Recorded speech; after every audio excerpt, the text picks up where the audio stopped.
Akhirnya terbongkar Pak Elonlah yang selama ini menjadi putra ratu kegelapan. Dika tanyakan siapakah pria yang berbaju hitam di hadapannya itu.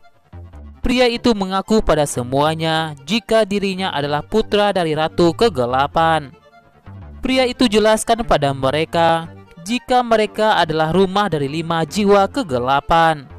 Reza pun merasa percaya diri bakal menjadi pemimpin di antara mereka.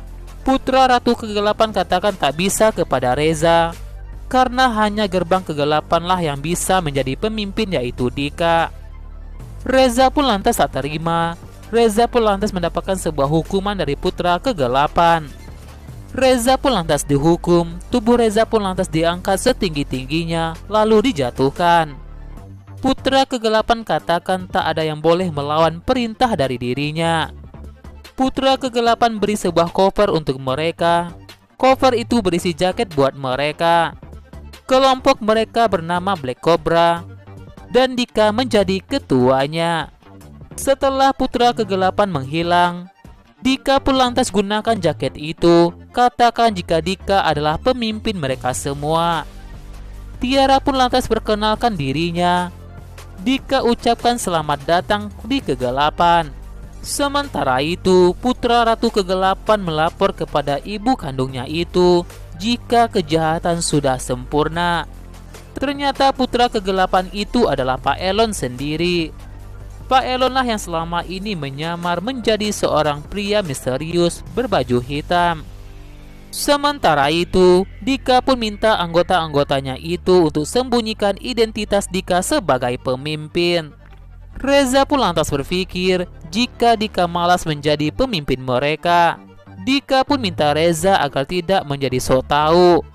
Dika sembunyikan identitasnya dari siapapun. Dika sengaja melakukan itu untuk mengelabui Rasya dan saudara-saudaranya. Dika pun lantas beritahu mereka semua jika Rasya dan saudara-saudaranya itu adalah jiwa kebaikan musuh mereka. Reza pun berpikir jika Dika bisa terpengaruh oleh jiwa kebaikan saudara-saudaranya itu.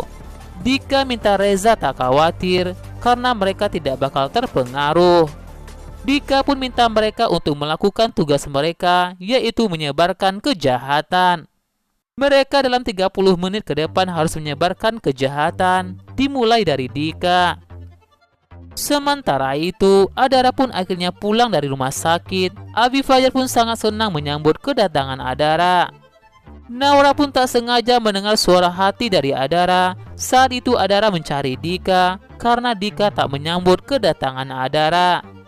Sementara itu Dika mengeluarkan api di tangannya. Dika pun lantas membakar panti asuhan itu.